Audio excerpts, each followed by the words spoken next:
ഞാൻ അങ്ങനെ കെട്ടിയോളല്ലേ, കള്ളക്കാമുകയൊന്നുമല്ലല്ലോ. എവിടെയെങ്കിലും പുറത്തു പോകുമ്പോ അങ്ങനെ കൈ പിടിച്ച് നടന്ന അങ്ങനെ എന്ത് പറയൂന്നറിയോ?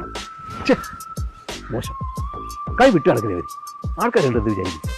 ആഗ്രഹിച്ച് മോഹിച്ച് ഞാനൊക്കെ ഒരു ഗിഫ്റ്റ് വാങ്ങി, അതിനയാള് പറയാ ഇങ്ങനെ അനാവശ്യമായിട്ട് കാശ് ചെലവാക്കല്ലേ രേവതി. നമ്മൾ സ്കൂളിൽ പഠിക്കുന്ന പിള്ളേരാണോ ഇങ്ങനെ ഗിഫ്റ്റ് കൊടുത്ത് കളിക്കാൻ? Don't repeat. വാലന്റൈൻസ് ഡേ ആയിട്ട് ഞാൻ ഒരു കാഡ്ബറീസ് മാത്രമാണ് ഗിഫ്റ്റ് ആയിട്ട് ചോദിച്ചത്. അതിന് സെർവന്റിനോട് സാധനം വാങ്ങാൻ പറഞ്ഞ ലിസ്റ്റിൽ ഈ പറഞ്ഞ മുട്ടായി കൂടെ എഴുതാൻ പറയും.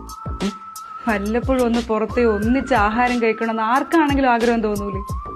അതൊരു തെറ്റാണോ? തെറ്റാണ്. അജിനോമോട്ടോ, ആർട്ടിഫിഷ്യൽ കളേഴ്സ്, കെമിക്കൽസ് ഇതെല്ലാം ചേർക്കുന്നത് പോരാങ്ങിട്ട് പഴകിയ ഇറച്ചിയായിരിക്കും അവർ യൂസ് ചെയ്യുന്നത്. ഫ്രിഡ്ജിൽ ദോഷമായിരിക്കട്ടല്ലോ, എടുത്തുണ്ടാക്കി കഴിക്കൂ. എന്നെ കൊണ്ട് എത്ര ശ്രമിച്ചിട്ടും അയാളോട്ട് അഡ്ജസ്റ്റ് ചെയ്യാൻ പറ്റണല്ലോ അച്ഛാ. ഞാൻ പല എഫേർട്ടും എടുത്തു നോക്കി, അയാൾക്ക് ഒന്ന് മനസ്സിലാവണ പോലും ഇല്ല. ഇങ്ങനെ ഒരാൾ എന്റെ ലൈഫിൽ വരല്ലേന്ന് ഞാൻ പ്രാർത്ഥിച്ചിട്ടുള്ളൂ.